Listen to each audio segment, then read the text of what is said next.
Well, hello again. Welcome to Horror in Detail. Today we are going to share Wendigo and cryptids encounter stories. First story. This story was shared by you/Katsadange. My Wendigo encounter. Hi, I need to talk about this somewhere where people will read it. On Thursday, February 17, 2017 at around 1600 to 1700 I believe I spotted a Wendigo in a wooded area behind my residence. I live in an area where Wendigos could and have been spotted, so I don't deny that it was a Wendigo. Anyway, I have found mutilated animals and horrible scenes of death, rot and decay that would make even well-seasoned veterans throw up. The sights have been just horrifying. And this really supports my theory that something is back in those woods. For example, about 1 month ago I found my second dead fox. Its head and spinal cord were about 30 feet downhill from the mangroves mess that once was a body. Its body had its front left leg ripped off and large scratches in its chest and sides. Furthermore, it was disemboweled with its intestinal tract in the trees and bushes.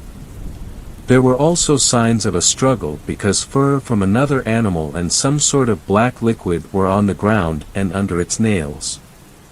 Now I'm leaving out a lot of details, but those should paint a pretty good picture for you. Now to the juicy part of my experience with this terrible spirit. So let me lay out the land for you. My house is about 100 yards from a small stream that splits the small wooded area in half. And on the far side of the stream from my house there are large trees. So I was out there one day and all of a sudden I felt cold and uncomfortable. Like I was being watched. I also became increasingly paranoid that someone or something was out there with me. So I decided to head in. Plus the sun was setting and dusk would be upon me soon. So I started walking towards my house, which would mean I would have to walk uphill. So I start walking. At first I was waking out of the woods like I was on someone's yard and they had told me to get off, not a fast pace but moving with a purpose, you know. Then I kind of felt like someone was really looking at me. So I turned around and saw a large creature about 80 yards, or less. I'm not really sure as hell how far my house is from that stream, from me standing across the stream. It then proceeded to take a step towards me. And I'm not really too athletic, but I'm not mega weak. I would saw that if I had to run about 20 yards uphill through the woods it might take me 30 to 40 seconds. Yeah, I ran out of those woods in about 10 seconds. It is the most I have ever been scared and the most that adrenaline has ever flowed through me. Now I know what you're wondering, could I have been dehydrated or having hallucinations? Well, I've never hallucinated once in my life and I wasn't dehydrated because about 10 minutes prior to this event I drank an entire bottle of water, and I always make sure I'm hydrated before I go woodland exploring. And there is no way it was a tree because every time I go out there I go to where I spotted it. And there isn't a single tree small enough to remotely look like what I saw. Since then I haven't spotted it, but I hear it. It is believed by Native Americans that Wendigos call out for help like a human in order to lure people toward it. I have heard what sounds like a little girl calling for help out in those woods before. It is still terrifying to talk or think about. Could anyone please help me or tell me that I'm not crazy, because I feel like I am. Please give me all the feedback you can. I'm really terrified of this phenomenon. Thanks. Second story. This story was shared by you/jokes0nme. Wendigo encounter. So I don't really know how to start this, so I'm just gonna spew out some stuff and hope it all makes sense, because it sure as hell doesn't to me. Have any of you even encountered one before? If not, let me tell, these things are not like how Google or any of pictures you find depicts them, at least not right away. Let's get into it. I'm from Canada and I live on a reserve that's about 30 minutes from any town, relatively close compared to other places I've been. Well, it's the end of December and just getting finished with holidays and spending it relatively alone, thanks to COVID. I get a call from one of my friends. He wants to go hunting. Well, that's kind of a problem cause I've never shot a gun or went hunting before. Pretty pathetic for a Native American if you ask me, but anyways he tells me he just needs my eyes and another set of legs to help carry whatever he catches. So I agree, making one of the biggest mistakes I would come to regret. So he picks me up in his crappy old Ford truck he uses for hunting, tells me we are going deep into the bush and we'll find a spot to camp along the way. So we drive about 20 minutes into the woods following what little road is left, and we get to a point where we have to continue on foot. We unload our gear and supplies and carry it till we find a nice clearing with room for everything. After we set up camp, we begin our trek into the woods, going farther than I had gone before. Saw a couple of bucks and rabbits, nothing too spectacular, so we keep looking cause he wants the big daddy buck, and we come to this other clearing much larger than the one we are camping at, and something about this part of the woods just feels off. It had a heavy feeling to, like the air was thick and just had a disorienting aura about this place. But we hadn't caught anything yet and we're getting hungry, so we spot a rabbit in the middle of this clearing. Buddy lines up the shot and bam, we have dinner. So being the one without the gun, I go to get our little dinner in the middle of this clearing, and I notice something odd, that it's a perfect circle, no tree stumps, no sign that any human had made this gigantic circle. I also happen to notice what look like claw marks on the trees surrounding the area. Buddy said it's from bears sharpening their claws and marking territory, but the marks were so deep into the trees it seemed off. Anyways, it's dark out now and we are back at our campsite eating and talking about how crazy this pandemic shit is. I also brought up the clearing we were at and how weird it felt to me. I wanted to know if he felt like that too, or if I was just exaggerating. My anxiety makes me do that sometimes. To which he said, yeah, he noticed the change in the air too and said it made him feel dizzy and worn out, but he also said it just could have been from the long day we had. So on that note, it was time for bed. We both slept in same tent. It's the middle of winter and bundling up can only do so much, plus he was like a brother to me, so not a big deal. It had to be around 1 a.m. when we both woke up to sound of the most horrible scream I'd ever heard. What that fuck was that, was my first though. I'm guessing my friend was thinking the thing as he looked at me with fear on his face. I know, because I was afraid too. So he grabs his gun, loads around, and we just sit there for a while and listen. Now I know my friend is at least safe, he has got a gun, but I have nothing. Fear and my anxiety start getting the better of me, so I ask, where is the hatchet we used to split wood? Out there by the fire, he said. So I tell him I'm gonna open the tent, grab the hatchet, and when I jump in you seal the thing back up. I open the tent and as fast as I can bolt out to grab that hatchet. As I go to turn around with hatchet in hand, I'm quickly greeted by my friend shoving me down by the back of my neck. He put his finger up to his mouth to tell me to be quiet, and we listen. In the distance I can hear the slow sound of crunching snow and a faint high-pitched guttural growl. Now I'm in full panic mode. We don't even have to say anything to each cause we both know our hunting trip was over and it was time to leave.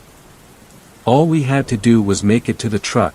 In the dead of night, it sounded so easy. But it was not, and I knew that from the moment my friend said, I'm gonna fire a warning shot. But before I could even open my mouth to tell him no, it was too late. The shot rang in the distance, and for a moment there was silence. Then we heard it, a scream so soul-piercing it felt like it lasted forever. It definitely echoed much further than this gunshot did.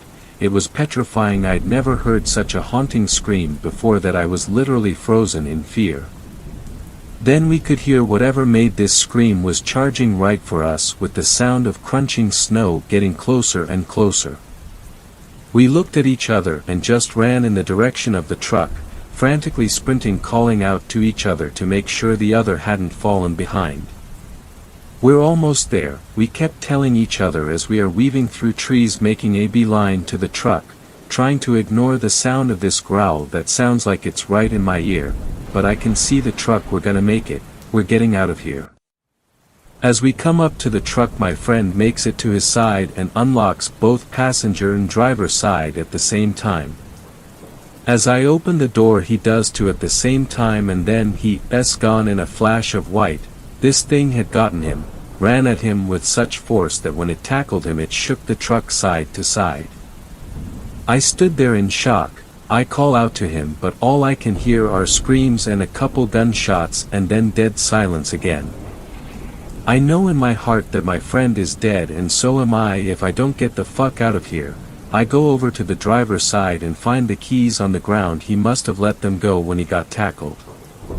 I hop and start the damn thing, whip it around in the direction I need to get out of here. Then I saw it.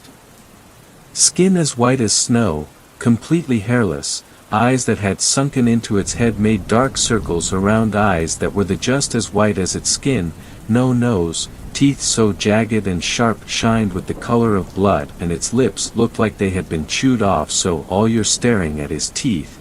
Its body was so disproportioned, but with long lanky limbs. This thing is blocking me from leaving, but I'm getting out of here no matter what.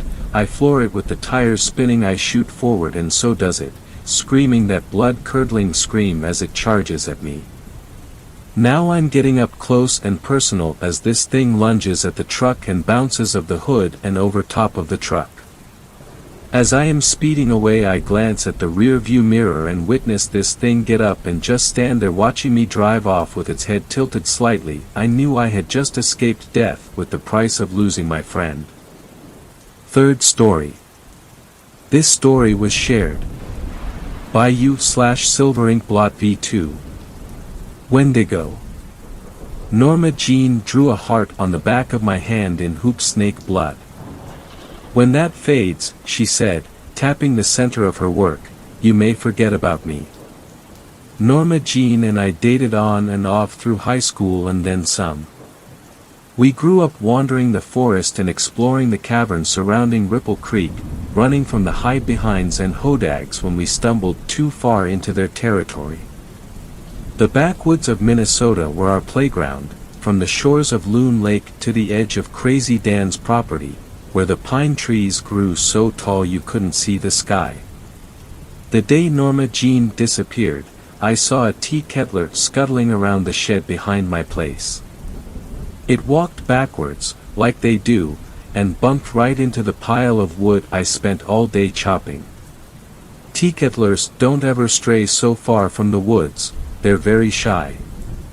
I had planned to see about trapping it the next day, show Norma Jean. Course, that didn't happen after all. I heard about Norma Jean the next morning, on my way to the general store for a new axe. The axe handle hounds got mine. Bunch of people everywhere, conversing in little groups, tittering like birds. They all stopped talking when they saw me, shuffled away when I drew near. I didn't say anything. Something in their gaze made my voice feel as though it had rusted away. Finn was the one who pulled me aside. Said people hadn't seen hide or hair of Norma Jean in 2 days. Bertie got worried after her car sat out on the road so long and called the cops. They went up to the Janeys, and that's when they found the blood on the floor. Crazy Dan was already mumbling about hide-behinds to anyone who would listen. Not me. Norma Jean and I have been getting away from hide-behinds for years. Everyone's talking, but no one's actually saying anything. Lot of whispering about the Wendigo among the superstitious, more ordinary whispers from the less superstitious. One of the elders is a full-blooded Cree. I overheard a couple ol' biddies asking for talismans. Lots of narrowed eyes my way. I don't know what to say. The cops already interviewed me. I dated Norma Jean, but so did Aaron, Spruce, Hunter, Alder, Flint. Norma Jean was a pretty gal, milk-white skin, sky-blue eyes, corkscrew blonde hair. Any guy'd be lucky to have her on his arm. No one in Ripple Creek has slept easy lately, not with this hanging over our heads. I've had to buy 2 more axes in the last 4 weeks, I keep leaving them outside. The axe handle hounds must love me. I hear them barking the nights I forget to put my axe away, excited to have a free meal. Norma Jean would have laughed at me if she were still here. The thought brings the metallic taste of sorrow to my tongue. I remembered it in a dream, when Norma Jean and I went to Loon Lake Cemetery. There's no road out there anymore, you have to hike through the woods and over swampland that's just as likely to suck you down as it is to let you pass. Norma Jean always had a thing for the supernatural. They say there are 3 witches buried in that graveyard. If you step over one of their graves, they will come for you. 2 of the headstones are near the grove, the 3rd is missing. You really think there's a witch buried here? The weathered tombstones are nearly unreadable in the weak beam of my flashlight. Maybe, Norma Jean rests on her haunches, tracing a finger over a name more than a century gone. Her blonde corkscrew hair is silver under the moon. She turns to me with a crooked smile. Are you afraid?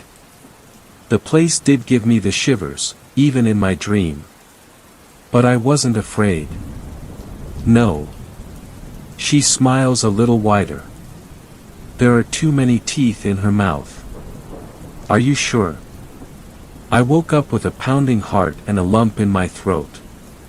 My mouth tasted like blood, and I can't seem to scrub the feeling away. Mostly I just try to forget the whole thing. Forget I ever dated Norma Jean. It's alright most of the time, I chop and sell wood, and another winter passes. Then I see the hoop snake blood heart on the back of my hand and it all rushes back. The blonde corkscrews. Norma Jean and me. The hide-behinds and hodags. Norma Jean and Flint. The late nights and long hikes. Norma Jean and Alder. The axe-handle hounds, swallowing my axe whole. 4th story. This story was shared by you/AL_365. First snow. A hand reaches down, grabs a handful and throws it into my open mouth. Cold. A crunchy, nearly sticky feeling. A taste like iron. Like blood. The taste of snow is mostly the food residue and slime and bacteria and dead cells on your tongue. I can still see every moment of that day. Play. Rewind. Slow motion. It's all there, a movie, locked in my head for the rest of my life. It snowed today. When I saw the first snowflakes, this morning, sitting in my car, I felt a shiver. Since then the tape keeps playing. Keeps rewinding. Keeps playing. I was 8. Dad threw the snow boots on my bed. Come on. But it's freezing. He laughed with that deep, growling laugh that I miss. There's no reason to be scared. I'm not scared. It's just a forest. Look at all the snow, it will be awesome. We can take the sled. I'm not a baby. He smiled and left. While putting my boots on I called down the hall. But not to the graveyard. A forest of broad leaves. In winter each becomes its own wooden cross. Down the corridor, down the stairs. Dad threw my gloves at me. Then the conifer one. Snow deeper than my ankles. We crunched our way forward on the sidewalk, onwards on the small dent in the snow that usually is a path. A few steps before we reached the trees Dad stopped. He closed his eyes, stretched his arms to the side and breathed the cold air deep into his lungs. He smiled. I brushed my hat back and looked up to the sky. It's not even 3. He opened his eyes, looked up and shrugged.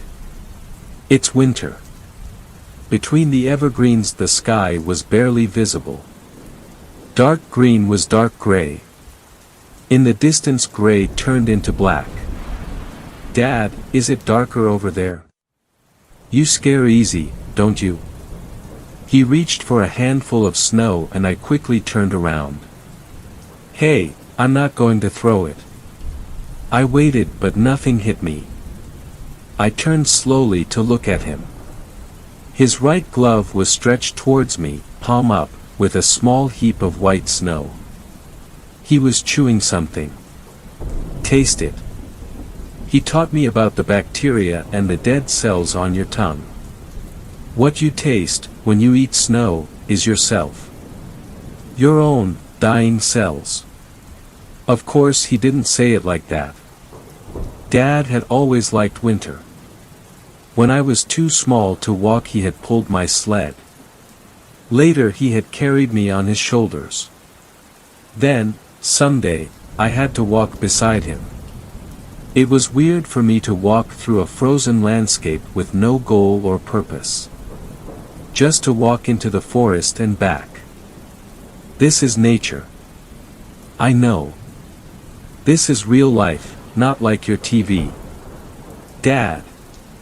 No, really, this is the world we live in. This is what you need to realize. This is what you need to experience. You can't become a real man unless you have felt and smelled and tasted the world around you. Dark gray on lighter gray.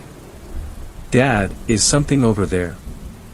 It's just the wind and your mind. The dark gray disappeared in the other grays. But there are deer and stuff, right?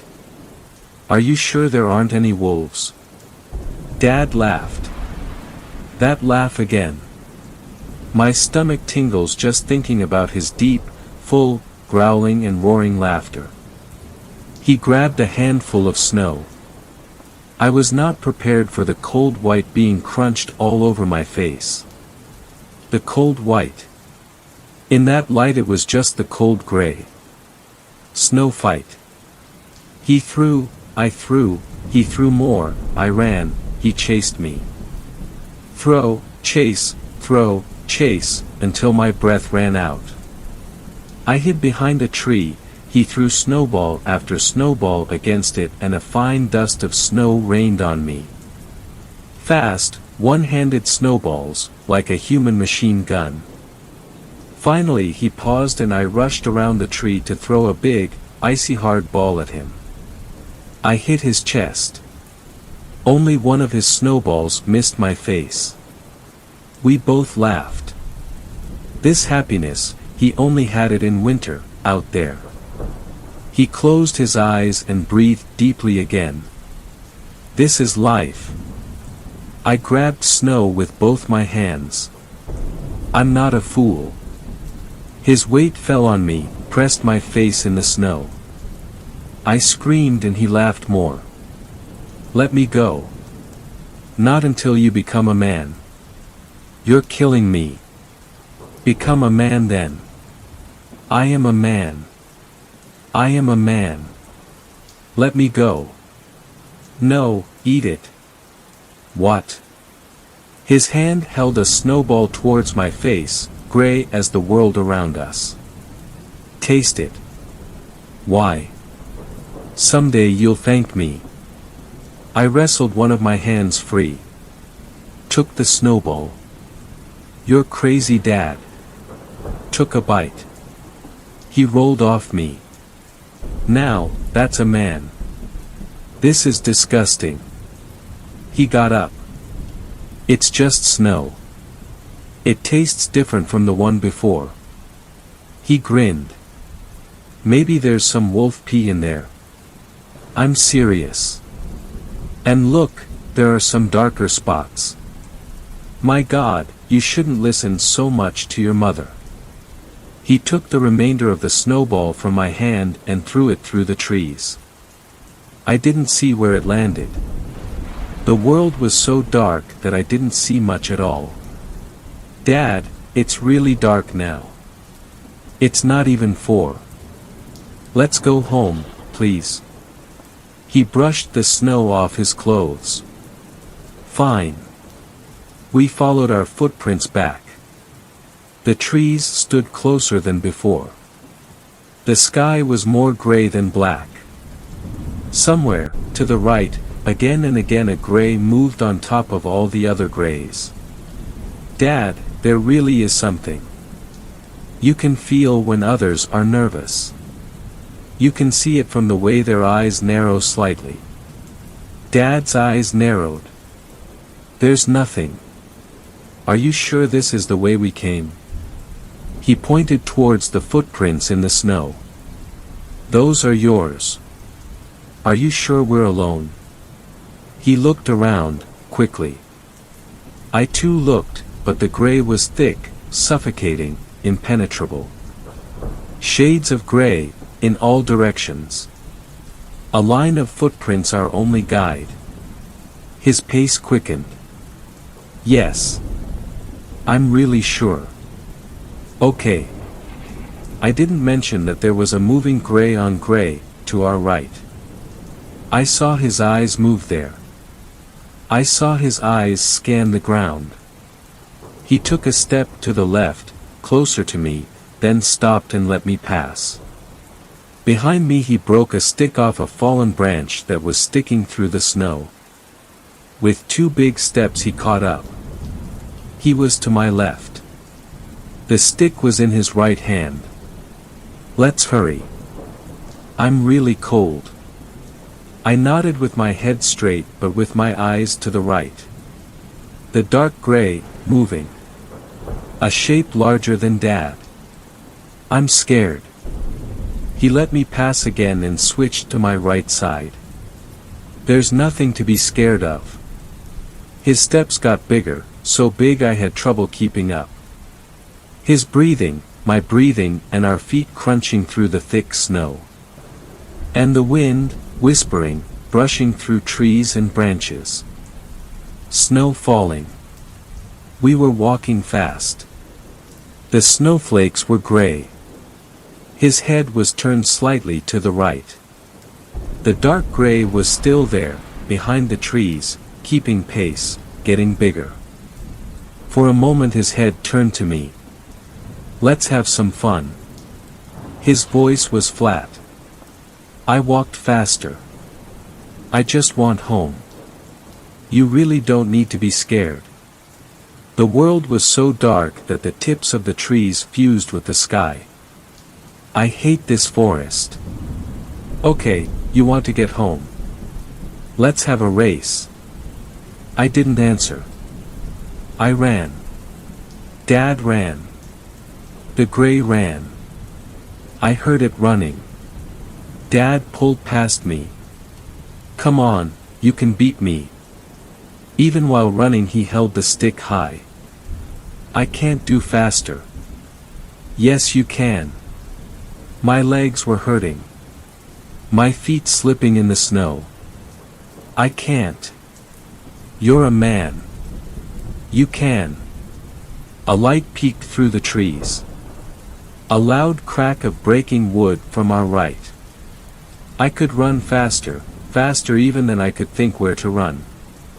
Just straight. Just after Dad. Just towards the light. My feet flying through the snow. The air more and more thick with gray snowflakes. Him ahead of me, shouting. Come on. I'm trying. My legs, flying. There was a stick. Or a stone. My left leg didn't land where it should have landed. A scream, mine. Pain in my head. Cold everywhere. The taste of cold snow and warm blood in my mouth. His voice. Get up. Get up. Hands pulling me up. A scream, his. The hands let go. His feet ran past me. There was a bang, cracking wood. A moan that wasn't his. Get up. My hands pressed on the cold ground. Get away. Then he screamed. Again the sound of cracking wood. Heavy thuds on the ground. I pushed myself up on shaking legs, my head towards the light. Run! A loud thud behind me. The popping sound of many small, breaking branches. My legs running. My mind pure panic. His moan behind me. I passed the last tree. White snowflakes flew by my face. Dad! Behind me just gray. Gray sky, fusing with gray trees, fusing with gray nothing. No sound but the wind. A path, light gray fusing into the dark gray of the distance. There the movie ends. Then it rewinds. Then it plays again. The police was called at 5:22 p.m. A snowstorm. When they arrived, not even 20 minutes later, there were no footprints to be seen. When the storm was over, a search party found his right glove. Every year, when the first white falls from the sky, I put on his glove. His hand reaches down, grabs a handful and throws it into my open mouth. Cold. A crunchy, nearly sticky feeling. A taste like iron. Like blood. Fifth story. This story was shared by you/ScreenSuccessful165. It was too large to be human. I have been working as a forest ranger for 12 years. Most co-workers of mine were reported missing, no one knows where they have gone, most believe they were taken by the pale man of local legend. A man said to me, during his encounter, he truly understood what they meant by the devil himself. He stated the thing stood at 3.5 meters, or roughly over 9 feet, its skin was as pale as snow, and was inhumanly slender. While describing him, he appeared to be extremely horrified. The tranquility of the surrounding area was disturbed by him. I then told him that was enough, and left to get a coffee. There was a long queue, so I had to stay there for an hour. Once, the cashier gave me coffee in a Fanta. Do not judge, I checked the time. Shit, I thought. It was already 10 p.m., I quickly ran to the lobby, so I could get to my assigned post. As I was exiting the lobby, I saw my mate from graduate school, Jim. And here's how the conversation went. Me, oi, Jim. Jim, ah, FNG hell, Mr. Wolf. Me, how are you? Jim, good, and you? Me, okay, I guess. Jim, where are you going? Me, post A11. Jim, do you know, it's close to those sightings, just a little FYI. Me, I know, those stories have started to affect my sleep. Jim, don't let those bloody stories get to you. Me, thanks, mate. I will not. I then drove to my assigned post. I was skeptical of the stories at first until it happened. Furthermore, I had climbed to the top of my watchtower, and sat down. I then heard a scream of a man. Help! He screamed. I then climbed down, asked him what had happened, and gave him water. His body was covered in blood, his arm was missing, and there were scratch marks on his back. He had difficulty breathing, and was exhausted. My mate, Jim, then appeared. Jim, come with me. Me, okay. I picked the man up, and ran to Jim. There's a cabin 100 meters from here, we can't use a car, Jim said. We then ran as fast as we could, it was cold, and silent, too silent. We arrived at a gate, there were cabins in this fenced area, so Jim unlocked the gate, and locked said gate. This gated area was huge, there were cabins that went over an entire mountain-sized hill. We climbed the hill and ran down it. We then entered a cabin, we settled down, and gave the man medical attention. He was going to die if we did not act fast. Jim then went to a smartphone on a table with military-like stickers, dialed a number, and here's how the conversation between Jim and a man. Jim Markerson O'Neill speaking, class equals Navajo, type equals W, threat level, 80/100. Man, Roger, MS or MW. Jim, MSL. Man, that's rare. Jim, yeah, agreed. Man, okay, December 13th. That's okay. Jim, yes, send them as fast as possible. I then asked Jim what that was, and Jim explained what was going on. The creature that had attacked the man was a Wendigo, and of Navajo legend. I then told him I know what a Wendigo is. He then said that the people they were sending were regular soldiers who had not fought cryptids. 10 minutes later, multiple military-grade Hummers arrived, and surrounded the gated area. After 5 minutes, I heard gunshots and screams. There's a radio, so we're able to all radio transmissions, there are bodies everywhere. It has already killed over 200 men, have been slaughtered, and the gated area has been broken into by the Wendigo. It tried to trick us by taking the body of a soldier and pressing it into one of the boarded windows. I believe it wants to keep us alive for as long as possible. It has superhuman strength, it is too large to be human, so it could easily destroy the cabin we are in. It has been 2 weeks, people are being killed by the second, and we are going to run out of food and water. If you're reading this, please help us. Signing off, Gray Anderson Wolf Jr. Sixth story. Wendigo in Indiana. I can't really say, this is only my experience, it was more like a hand-me-down, sort of passed on to me, if that makes sense, because a very close friend of mine had seen one and was terrified by it. She hates talking about it, however, being a horror enthusiast. Always seeking inspiration for my art, I pressed a little too much. I had possible encounters with ghosts before, and shadow people, but nothing prepared me for the feeling of dread this thing brought about.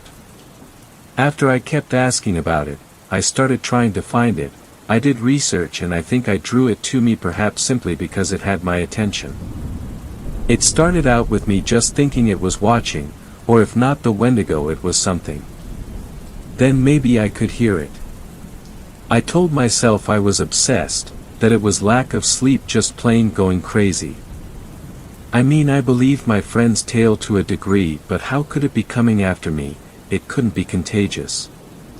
It soon was making noises outside, like, I know this sounds crazy, but it was imitating a cat that was wounded. It was around night time, maybe 10 o'clock. I thought I heard a cat scream, so I flipped the porch light on, stepped out to see if I needed to break up a cat fight. I could only hear one cat, and it sounded like it was maybe in the trees and bushes that line my fence. I love animals, so I had to try and find the cat, but I couldn't see it. That cat whimper got further and further away the closer I got towards the bushes, but I thought maybe it's stuck and exhausted. I made a meow, like an idiot trying to encourage cat to give me its location. And then, I want to say it was a laugh, and I looked in its general direction, and it was like an emaciated shadow what I could see of it. It was no freaking cat. You can say it was a starving person maybe if you really don't want it to be supernatural, but it was freaking tall, almost like a small tree maybe. I pat myself on the back for not screaming. I just backed away slowly into my back door. After that it visited me in my dreams, or maybe it didn't, maybe I was just still obsessed, but it felt like it was controlling my dreams, not me. I think it was just screwing with me. It didn't eat me obviously, so maybe it wasn't a Wendigo. I know in legends they never stop eating. Maybe someone else knows what it could be. Honest, I still want to know what it is. I feel I need to know as much as I can about these cryptids. 7th story. This story was shared by you/Donflyaway. Don't whistle when it's dark out. While growing up, my family wasn't fortunate. To put it bluntly, we were quite poor. Because of that, entertaining myself as a kid was frequently a very tedious job, and I had to get creative with it. Most of the time I spent outside, where we had a great big yard and the nearest neighbors were 2 miles down the main road. On cold days, my mother would make me stay inside and I had to resort to the only thing in the house that could entertain a 9-year-old, the family radio. I absolutely loved listening to music on that thing, and I often caught myself whistling along to my favorite tunes while staring out the kitchen window. On one of these occasions, while I was whistling an old Elvis classic, staring out to the cold October afternoon, I remember my mother coming into the kitchen and looking at me with annoyance while she was preparing to go into town. "You know, it's gonna be dark soon, so you better stop your whistling," said my mom while turning down the radio's volume. "What do you mean?" I remember being confused about that since I've never heard my mother say that before. "You really shouldn't whistle when it's dark out," continued my mother, "it's how you call the dead." "The dead?" I asked, confused. "Yes, demons, ghosts, zombies and ghouls, all that is dead will rise and come for you if they hear someone whistling at night." I thought about it for a second, then turned up the volume again. Of course she was making that up, even I was old enough to know that ghosts aren't real. That was what my dad told me when I was scared of my closet, anyway. And besides, she was just saying that to hush me down. I heard my mom making a comment on the loud music, then saying she'll go into town to buy some sugar for tomorrow's coffee. I heard the door close and looked at the clock, 6:35 in the afternoon. One more hour till my dad comes home, I had the house to myself. The gray sky was beginning to turn into a dark void, as the night fell over the horizon. I was still staring out the kitchen window and listening to music, when one of my favorite songs came on. I don't remember which song exactly it was, but boy I was crazy over it. Losing myself in the tune, I began to whistle along while dancing across the kitchen, treating it like a dance floor. My mother's advice popped up in my head for a second but quickly disappeared as the chorus started. When the song ended, I sat down on a chair, breathing heavily in exhaustion from my sick dance moves. As I was filling myself a glass of water from the tap, I quickly glanced out the window, which was now almost completely dark, as only the cloudy sky provided some illumination to the house backyard, which went all the way to the forest. I noticed something in the distance, just barely visible at the start of the forest trees. Looking closely, I managed to see that it was actually 2 shapes, standing next to each other, about 50 meters from the house. They were both human-looking, although it was hard to tell, as they were almost blended with the dark forest background. I decided that maybe my mind was playing tricks on me, and since I needed to pee, I stopped the radio, and went upstairs to the bathroom. When I returned to the kitchen, I looked out the window again, and that's when the adrenaline hit me in the stomach, as I began to back away from the glass. One of the shapes was gone, and the other had moved much closer than when I saw it originally. From the 2 seconds I spent looking at the shape, I had noticed that it was definitely human, or at least humanesque. It was bald, and its eyes were closed, and yet I felt as it was staring right at me. I panicked and quickly ran upstairs. As I was running I heard it tapping on the kitchen window. I went into my room and hid under the covers, trying to make sense of what I saw. I could still barely hear the tapping on the glass from downstairs, and it wasn't stopping, on the contrary, it was getting louder. I had never experienced such fear in my life, and I noticed that I had started crying, but was concentrated on fear and didn't notice until right then.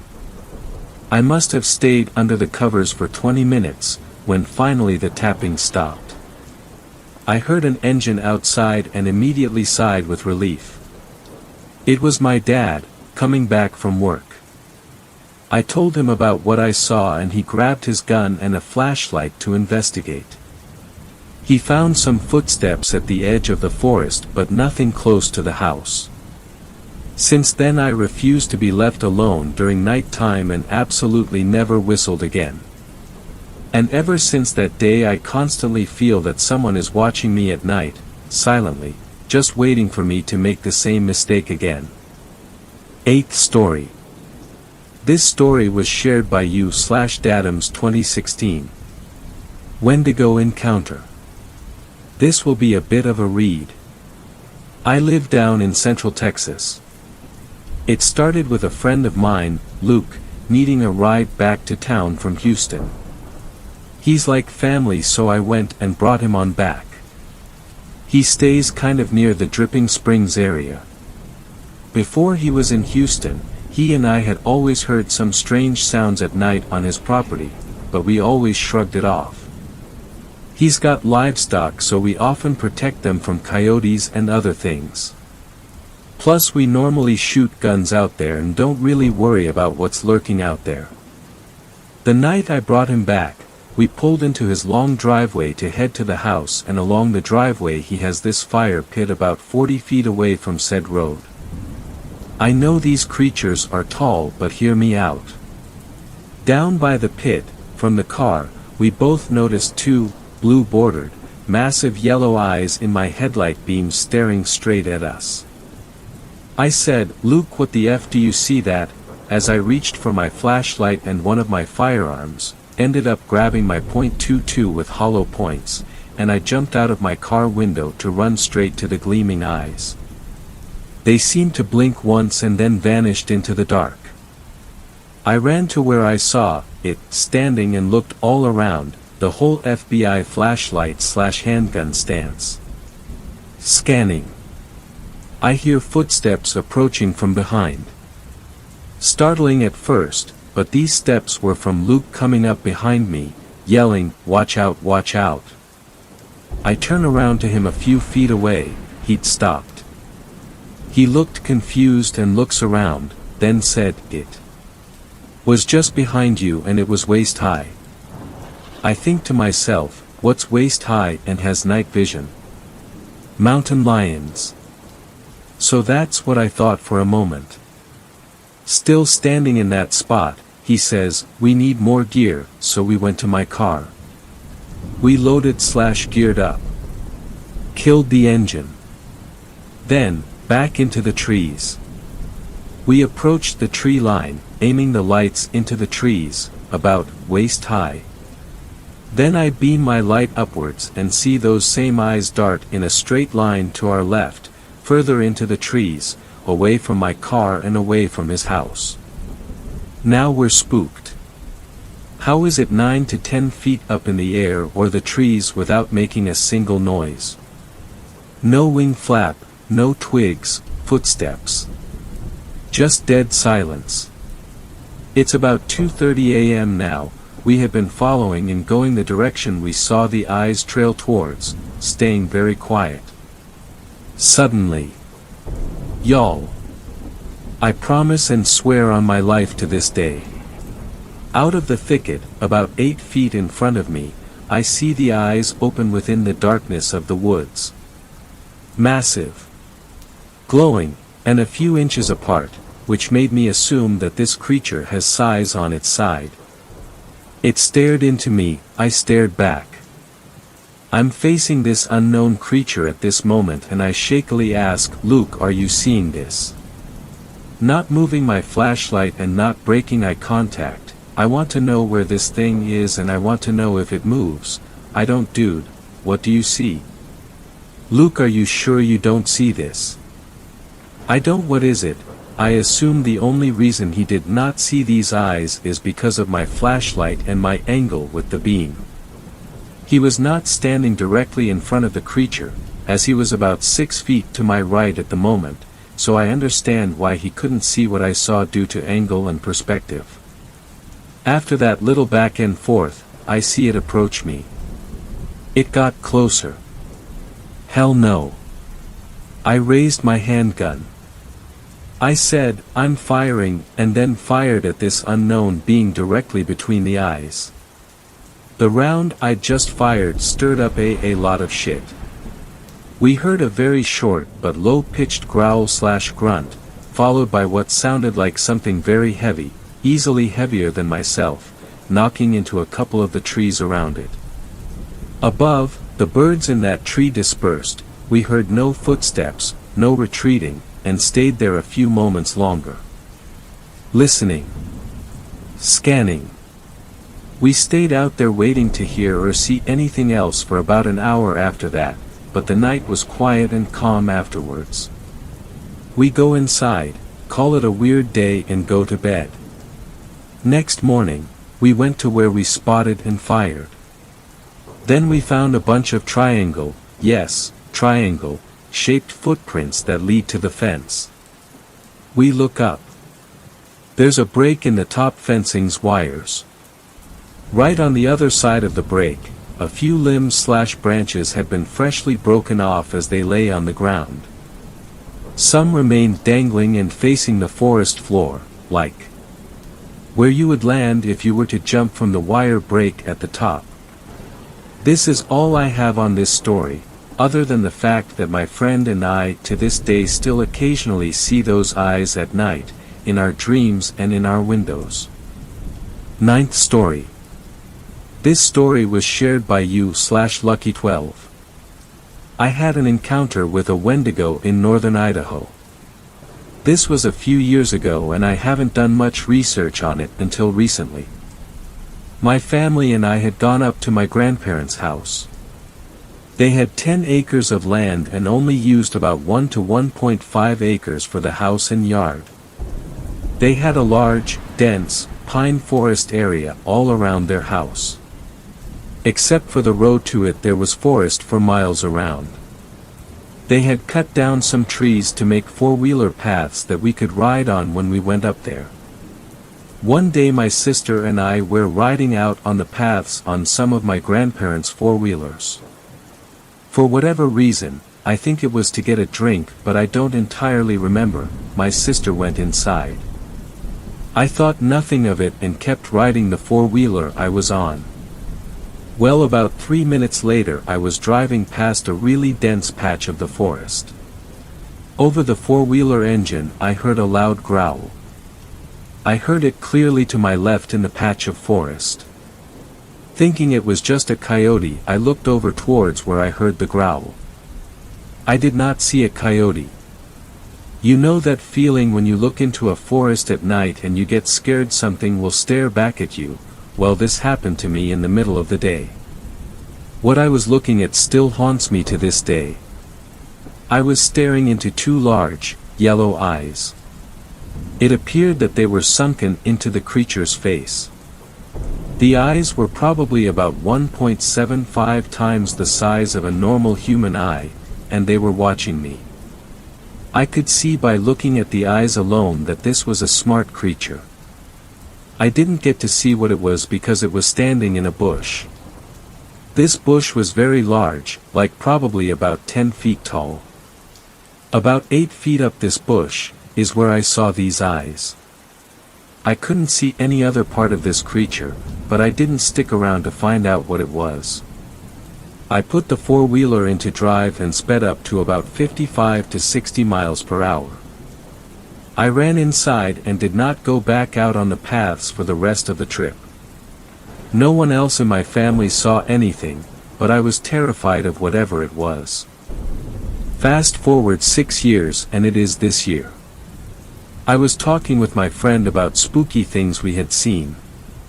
I told him about this story and began to wonder what I could possibly have seen. I did a lot of research on what large predatory animals live up there. It is northern Idaho if you don't believe me and want to go check.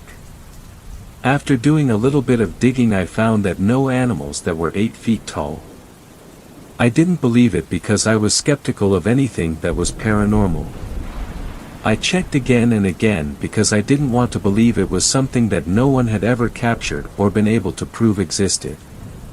The largest wolf ever found would have only been 6 feet tall when standing on its hind legs. The largest bear might have been large enough, but it could not have fit in that bush. So I began to research any possible creature that it could have been. Eventually I found one. A Wendigo. It was the only possible creature I could have seen. I don't know why it didn't attack me, or why it let me get away. Based off the features I saw, the large, yellow, sunken eyes, it could have only been a Wendigo. What scared me even more, is that a couple years later my grandparents moved out of that house for an unknown reason. They say it was to be closer to the family, but the family was fine making a long drive, and coming up very often. They moved only a little bit closer. It is still a long drive.